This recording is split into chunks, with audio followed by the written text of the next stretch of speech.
À l'occasion de leur participation à la conférence des patriotes organisée à Cape Town, en Afrique du Sud, par l'Association des patriotes africains, le secrétaire général, accompagné de quelques cadres, ont profité de cette occasion pour installer le comité provisoire du CRD. Et ce comité a été confié, la responsabilité de ce comité a été confiée à M. Maya, qui d'office devient le vice-président national chargé de la SADC. Nous avons une délégation de 3 personnes qui représentent le parti. Mais ce que je vais faire, et de l'autre côté, à ma droite, il y a l'équipe avec laquelle j'œuvre déjà ici, en Afrique du Sud. Je pense que, avant juste de passer le message à notre secrétaire général de la CRD, je voudrais qu'on se présente de la gauche vers la droite. Que chacun se présente et puis par la suite, le CG va prendre la parole. Bonsoir à tout le monde. Bonsoir. Kolb Koulefa, vice-président CRD Lukumba, Kinshasa. Bonsoir. Gilbert Mosso, président Lukumba, CRD. Merci. Bonsoir tout le monde. Bonsoir. Merci vraiment qu'on se voit déjà en face comme ça. C'est M. Batuniemi Nakuituka Donatien, c'est le secrétaire général du parti. Bonsoir une fois de plus. Bonsoir. Moi, comme vous le savez tous, c'est M. Maïmouna Nganduna. Je suis membre de la CRD. Mais surtout ici à Cape Town, vous me connaissez comme le président des Patriotes engagés. C'est Faustine Mambouana Lukim. Je suis membre de la CRD. Je travaille avec M. Nganduna Maya comme secrétaire. Dr Gilles Obey, secrétaire général en charge de l'implantation du Patriote engagé et membre de l'État fédéral de CEDER.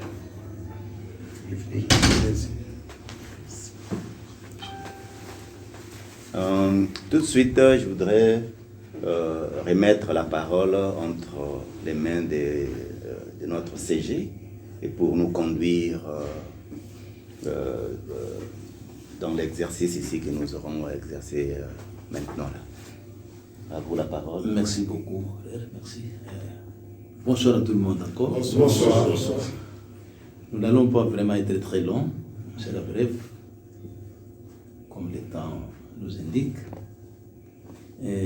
J'aimerais vous parler de vos, quand je vous vois comme ça et que les images vont aller à Kinshasa, pour que les gens sentent que réellement en Afrique du Sud, il y a nos compatriotes. Je voulais que même ces gens-là sentent que oui, nos frères sont là. Et nous allons maintenant commencer à notre langue. Pour que moi-même je sois réjoui de ça. Quand vous parlez en lingala, et ceux qui sont là-bas au village ou à Kinshasa, ils vont vraiment être très contents de vous voir parler en Afrique du Sud en lingala. On peut faire ça? Oui. C'est important. Oui. Pour qu'on sache, c'est ça l'identité. C'est notre identité, ça. Nous n'allons pas imiter, importer la langue que nous... Non, ça c'est notre patrimoine. Comme Congolais à Kinshasa. Merci beaucoup. Merci. Bonne télévision du Soussou. Merci beaucoup en tout cas. D'abord, merci d'abord pour l'accueil. Vous réservez vraiment pour la mission. Vraiment, tout ça n'a essayé pour ma casse. Tant que tout ça qui n'a Kinshasa, mokonzi na biso, papa na biso, à lobby, ceux qui ont commis kuna ou kutani na bandeko na biso. Ya liboso pesa bango mbote. Oyo président Boso atindeli bino. Mbote na biso, mbote. Yambi yango.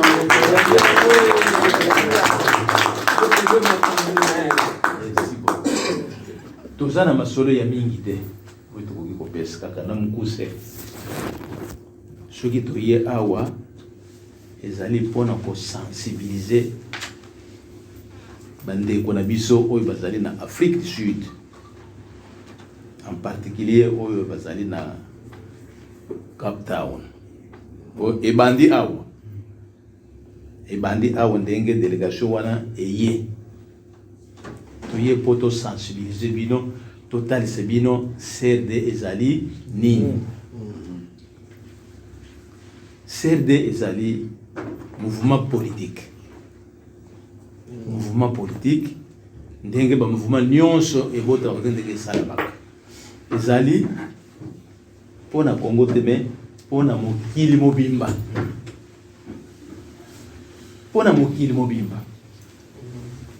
tolingi biso pe bana ya CRD bayeba biso nini oyo tokoki kosala pona mokili mobimba ndenge ezali toye pona kosensibiliser bino soutenir parti politique wana oyo tobengi CRD na mulayi ezali la Convention pour la République et la démocratie.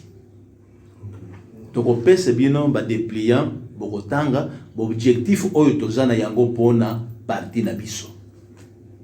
Posto bangi kotanga yango siko tokende mulayi ba dépliant ezali bokotanga yango malamu. Parti politique oyo eza ya lelo te. Mbala msusu bazoko kanisa yango ke lokola président Mboso aza na persoir oyo ya président ya assemblée ya République démocratique du Congo, ba msusu bakanisa ke parti wana asali yango kaka na tango wana. Eza parti euti kala. En 1998 tango AFDEL bakoti na 1997 tango bakoti boyebi oyo salamaki wana le président bazalaki menacé mingi na bato oyo bayaki na mouvement wana est ngape moyena vendre ngana mboka ezate il est allé en exil tango akei na exil kaka bandeko na bino makambo nyonso wana mouvement ba AFDEL leki balobi non comme bat mingi bayebaki ye balobi non yo lokolo ozali kuna soki olingi kozonga awa yela biso parti politique. Alors na 1998 ye pa vandaki te abengi bandeko na ye nyonso tout ça ya Congo oyo bazalaki na ba pays nyonso oyo bazalaki kuna bengi moko baye bazwi likanisi wana quoi 100 fondateurs. Pour toutes les provinces, ils étaient représentés. À telle province, Basali net Basankel, Basali parti politique. À Tindi Yango na Kinshasa, tango yé, vous connaissez déjà à l'époque de musée Laurent Désiré Kabila, le parti Zalaki na mfumate. Tango toujours Yango Tobandi ko implanté Yango dans la clandestinité. Voilà, le quoi to yeboy. Ce sont nos frères, non? Dans ba connaissance de mandi ko yango ko bokeka puisque beaucoup au salaire réunion dans l'ensemble comme ça dans une maison on va pesa idéologie ba beaucoup tout kuna utali ndeko wana utali kuna ami de connaissance ba utotanga na bango on a fait ça atindi to andi ko salaire yango en 2001 comme le père akufa kina ye bino moko nde bato zala kina makambo ya Basani City vous connaissez ça bien ba mouvement wana ekei ba yokani le président tant que si ma campagne tout va répartir le pouvoir de bango il y a 1+4 to sali alliance moko kaka to sali alliance na ba Ruberwa et le président était tant wana pe zalaki ba député bazaki ko nommer na wana tout ça na ba sénateur tant ba kaboli pouvoir na ndenge wana 1+4 ba député bango le président a été choisi comme sénateur avec 2 députés et CRD, il y a un débat qui est en 2003. Le président Bosso est arrivé au pays comme sénateur avec 2 députés. Et Nathan Wana Peto Zalaki parti, Zalaki n'a pas agréé. En 2004, tout ça par tous les moyens. on a agréé le parti officiellement. Toujours agrément, il y a parti, mais tout ça. Et nous avons commencé officiellement à installer le parti. Président Bosa Sana, je crois que Atabozana Msika, Atabanani Boyebi, c'est un politicien de très longtemps. Il a beaucoup travaillé avec le fait Mobutu Désiré. Et le président Bozo a été plusieurs fois ministre, plus de 11 fois. Et il connaît bien le pays, notre pays. Il connaît ça très bien. Olamunaye, nyoso tout ça to yebi yango. Bozo azanani. Bozo pe azana mutu oyo ba cité yete na mabe pour na mboka na biso. Il connaît ça très bien. Tango aye officiellement en 2003, babandi makambo na bango, et en 2006, c'est là où étaient les premières élections démocratiques dans le pays. En tout cas, dans l'élection, il était aussi le candidat président. Sur les 33, il était parmi les 15 premiers. Bien qu'à Tambla, mais il était parmi les 15 premiers, sur les 33 candidats. Mais il était sorti député. Parti tant de bien tant qu'on a tous qui na 3 députés. Ici 3 députés nationaux, ici 3 députés provinciaux et un sénateur. On a travaillé en 2011. On a fait sortir 4 députés nationaux. Comme il n'y avait pas des élections au niveau provincial, on a gardé ça. On a 3 députés et sénateurs. 2018, avec tout ce qui s'est passé des élections du pays, on a 2 députés, on a 3 députés provinciaux. Donc, la Belgique, nous sommes toujours là-bas. Puisque chez nous, là-bas, il y a des partis qu'on appelle des grands partis qui n'existent plus. Quand vous n'avez pas même un député, c'est difficile. C'est difficile. Mais nous, on a gardé l'échiquier de 2006, 11 et 18. Nous sommes là. Pour tout nous avions dit que comment tout ça n'a pas été éveillé. Et comme nous sommes déjà dans toutes les provinces du pays, nous voulons que les partis aussi soient soutenus à l'extérieur. Donc, c'est pour vous sensibiliser de rejoindre la CRD pour lutter pour la démocratie, le développement de l'Abisso. Le président Bozo nous a demandé vraiment qu'il faut vous soutenir bon l'Abisso. Vous connaissez tout ce qui se passe. Bien, vous allez dans un pays étranger. Tolingi pour la CRD bosala lobbying moko ya parti pe ya mboka na biso.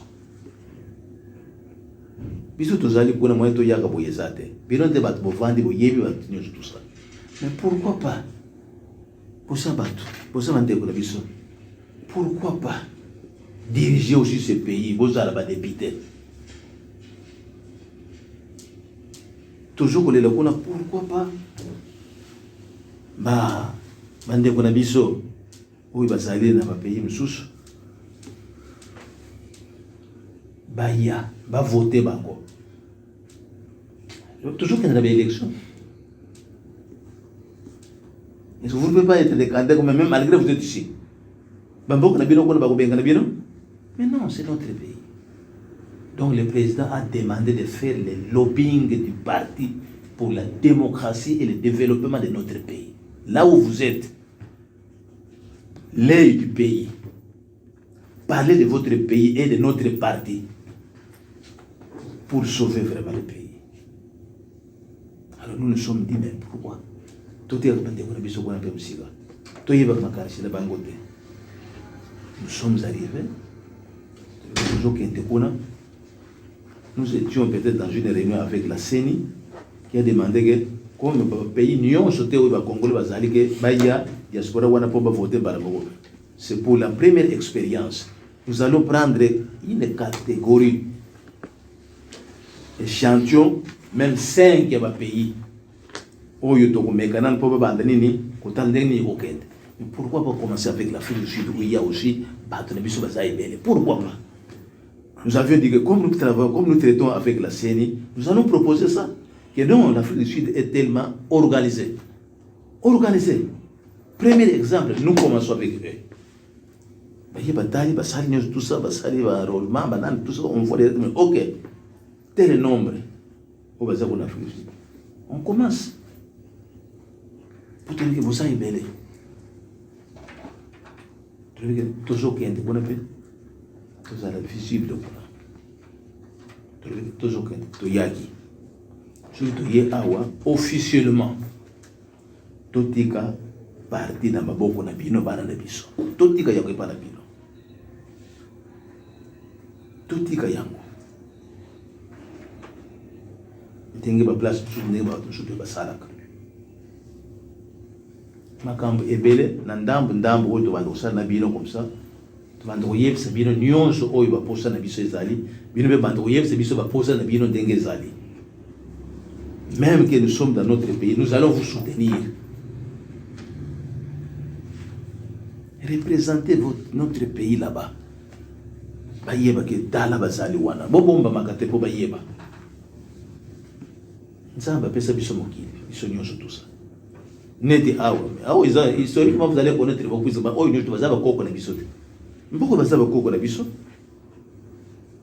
Bazaba koko na biso. Il ne faut pas appuyer pourvu que oyo batika bisote basimba biso makasi babosa la bisote na makambo nyonso. Alors nous nous sommes dit tokei officiellement totika structure ya parti na biso na maboko na bino oyo etikali ya mike tokoyeba yango. On va vous laisser tous les documents possibles oyo itali ya parti officiellement. Yango tuzwa ki likanisi wana comme ezali na ndeko oyo abanda déjà na bino makambo oyo tolobike tokei tokende ko installer ye officiellement. Officiellement.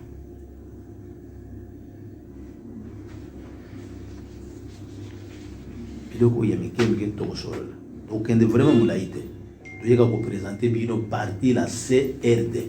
Objectif nyonso. Vous allez voir ça dans le déploiement. Les projets de société, vous allez voir ça dans le déploiement. Donc, dans les détails militaires. Vous allez voir ça dans le document nyonso oyo tokotika la bino. Tokotika la kosala. Biso tanto kozong, matoyi na biso, makanisi na biso ezali epai ya bino. Totika ba famille, bino nde bato kosauve biso. Makambo nyonso tu elekaka na bamboko ya bapaya. Njokete bamboko ya bapaya wana tozala bandeko na biso oyo bakoki kosalaka mpe nyonso tout ça mpo basauve citation na biso kuna. Bozoyoka ce qui se passe au pays boyebi yango bino kuti bozokolala me biso kuna biso tozolala te kaka bapriere na bino na oyo biso ezokofere biso vivre.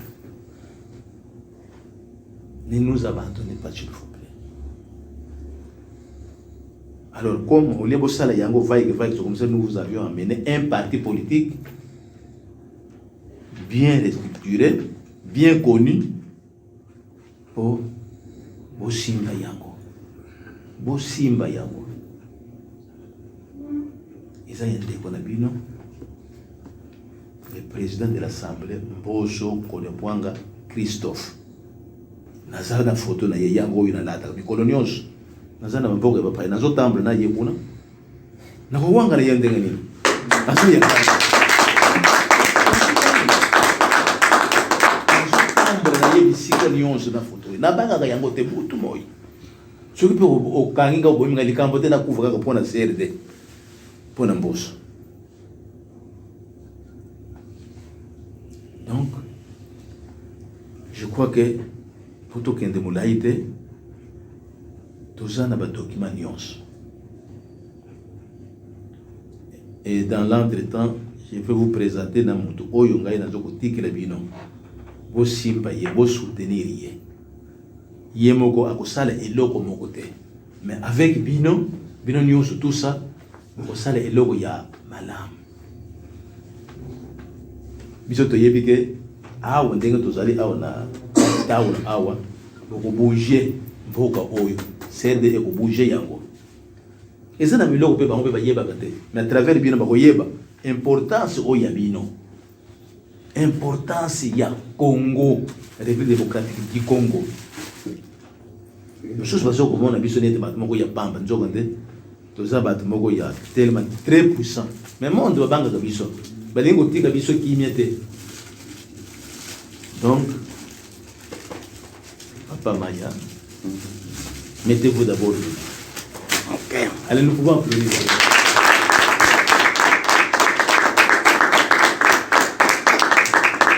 Vraiment, papa, merci beaucoup d'abord pour notre contact. On a dit ce qu'on a.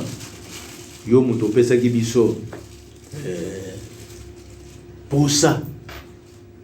Moi, je peux vous dire la vérité que c'est ma toute première fois de me déplacer dans un pays étranger. Vraiment.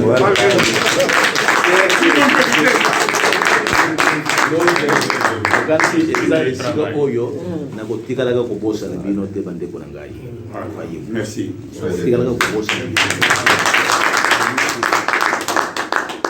Donc, il y a les boissons de Tozoko Pesa, il est vraiment.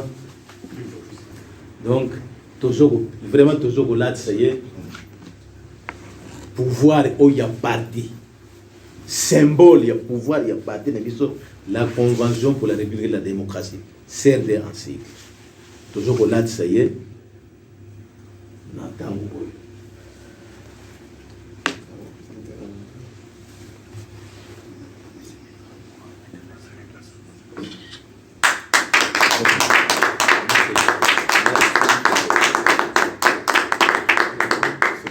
Oyo yango yo symbole ya parti ya biso la CRD symbole place nyonso oyo kokende osali mwa réunion na yo yango yo manifestation nyonso bokosala. C'est ça le symbole de notre parti. Voilà.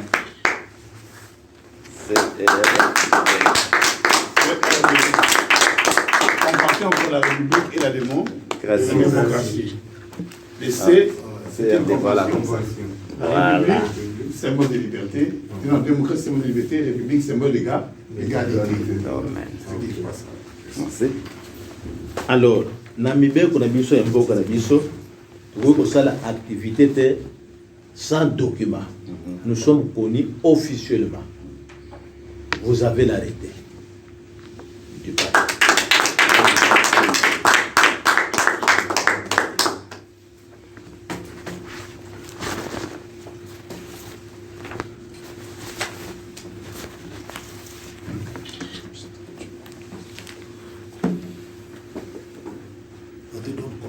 Vous avez les statuts et les règlements intérieurs du parti.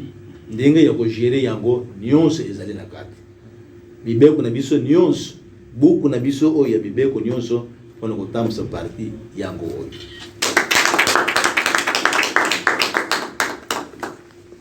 Toyebike tozala bandeko oyo bakoya.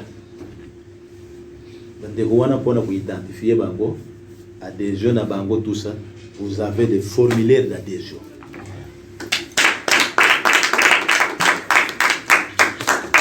Ceux qui baliki baye babiso, tozali ndenge nini, to fonctionner ndenge nini.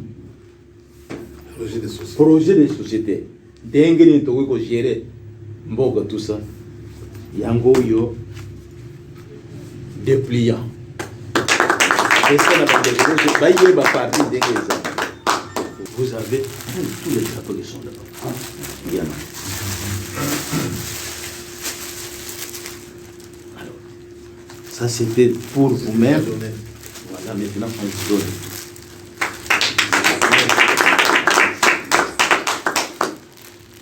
Donc vraiment, merci.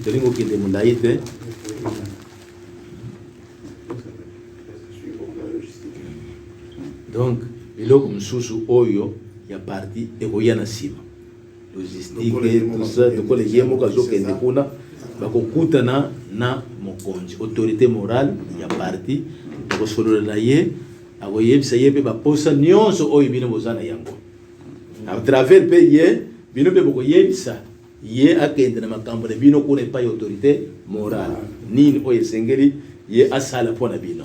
Vraiment en définitive merci beaucoup mpona nyonso oyo esalemi kati na esika oyo.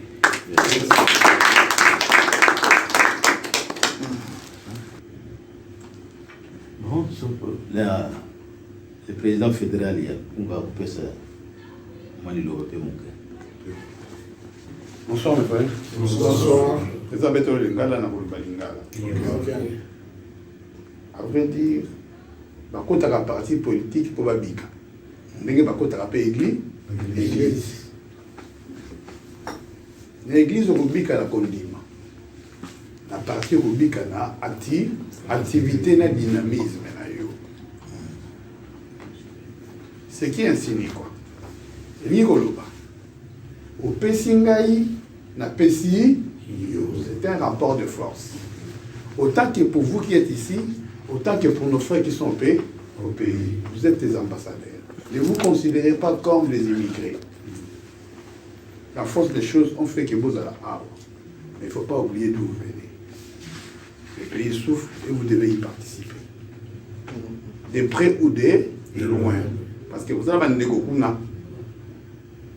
Sengi na bino likamoko mbongo yaka na sima bolingo libo ce qui viendra après vous le saurez après, mais pour l'instant fiez-vous à M. Maya, donnez vos préoccupations, il va l'amener auprès du président de l'Assemblée qui est le président de ce parti et qui de cette manière pourrait aussi le transmettre au président de la République parce que vous avez des problèmes beaucoup aussi dans des pays étrangers.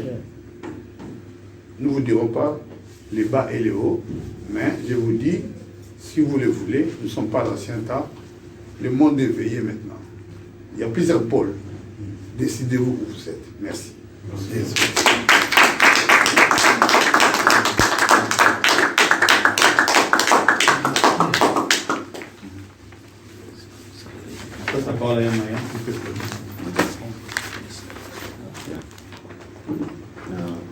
Merci beaucoup, je me tiens debout comme d'être au message déjà au Sala Sikoyo.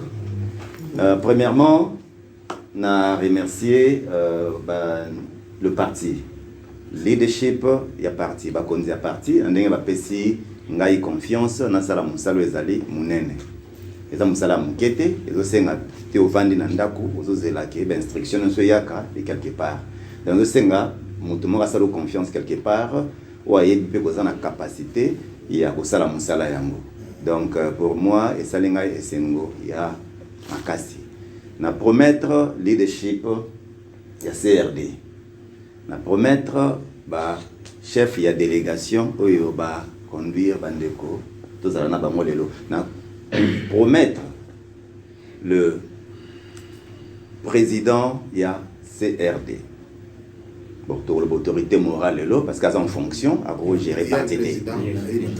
Voilà, il y a un président, j'ai promis à ce président que nous comme il se doit. Notre président s'appelle André Mafungu. Je promets aussi à l'autorité morale et aux membres de la CRD, au bazar déjà na Bamboka Moussousou et surtout na Congo. Deuxièmement, nous avons remercié une fois de plus Bandeko, de se déplacer. Les lots zui ndenge toyebi parti oyo CRD ezali parti otrobara ya peuple ezali parti oyo ezala toujours pembeni ya population tali ba discours langage ba déplacement pour ndaka ba vidéo na YouTube bon on a combien ces partis est vraiment attaché na population et puis ce totali l'autorité morale à sali parti on a bateau entouré bazana masolo ya mabete pour Namboka. Pendant toutes ces années, l'autorité morale lui-même, le papa Mbosso, ce tali parcours na ye depuis tant mokuta bandi très jeune.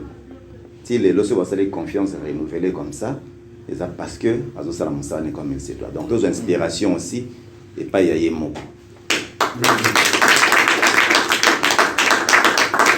Ndenge toza boye. Boyebi combien tous avons un souci à Mboka. So ça là 10 ans mboko chaque jour ça m'a raisonné mboka te souci nous zaki mboka no pezala malamu. Ce qui chance peut permettre aux onga ma ba connaissance aux côté peut to meka ko implémenter na mboka. Si ko opportunité peut s'améliorer biso awa. Une porte il faut moi les portes peut-être le bâtir mon misala mais porte il y a ko l'accès de quoi aux capable pour na ko moment les deux za côté bazo yo ko to loba. Mana ko senga bandeko baza siko na biso. Na bandeko bazali na donc partout au monde je dirais pas seulement l'Afrique ba côté na biso sud awa parce que biso awa ndem to implanter le reste il y a ba pays de Afrique sud comme ça Afrique australe Sadek. il y a to pays Sadek mais tout cela sera déterminé une fois que tous en a Congo de lobby bonga la soki na Congo tous okutana encore na bakondi misusu ya parti kuna il y a une délégation yo sala pe rapport ndenge ba okuta makambo awa ba wai ba besoin na biso donc dès tout ça ba se partager ba numéro et na ko senga ki ndenge lelo to koma réseaux sociaux moi les kambo sala mi boto za un groupe ndé to za na kata salle moko mais to panza yango ketambo na bande tout et puis biso nyo to me pesa na musala ngo to ko se réunir ngaso na ke na zongi to ko vanda ba bi les partis et aussi ba moyens nécessaires pour tout ça la musala na ba conditions ya bien et vous avez moyen te pour na tout ce que misala na biso nyonso mais du moins vous permettre biso ça misala na ba conditions ya bien et donc na ko lo ba yango wana une fois de plus na sengi bino merci on va garder contact maman secrétaire azali awa to e bandenge to évoluer juste après. Viva!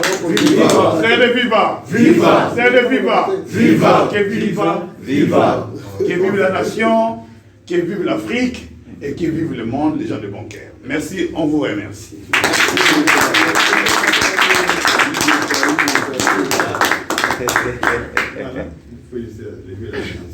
Bon, c'est que vous avez moins préoccupation, mon commis balai comme ça maintenant. Je me présente d'abord comme Christian Mangituka. Nazali boko moko ya diaspora ya Afrique du Sud na Cape Town. En tout cas, tu es un bibino. Tu es un bibino na mutema nyoso na mutema mobimba. Na bandeko nyoso baebi ke Cape Town eza diaspora mo eza très difficile. Même ya convaincre. Et si on moni biso toye na salle boy toye belé, c'est que toyebi et puis tous en a confiance. Il y a papa na biso Mbosso. Merci.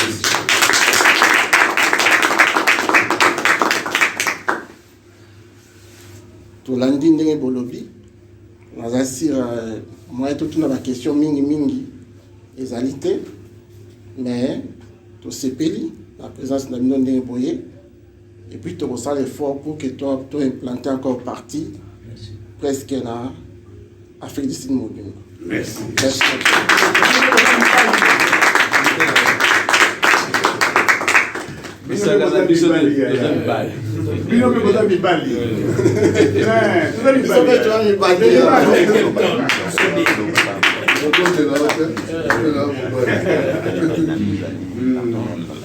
Je crois qu'en tout cas,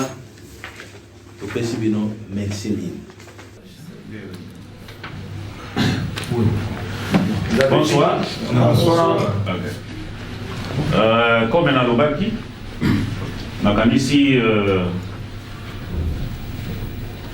ndeko Maya asilaki na ko briefer nyonso. Ndeko pe alobaki province ya Western Cape na résistance to salaki ke tozwa régime oyo to komina yango o eza régime na biso ezali eloko o to bundelaki yango pe mwa mingi. Alors communication ezali pona ko pesa toujours espoir et pas ya délégation officielle ya CRD o yaki que awa na Western Cape lokola pe na Afrique du Sud ezali esika oyo nungu ya politique bandaki koya makasi makambe belé pe boyokaki nakandiki to solola na yango ba bulletin oyo boyokaki na ba 2011 ke ba kangi ba bulletin na Afrique du Sud bandeko yango mosusu bazali awa ndenge tozali awa wana tosolola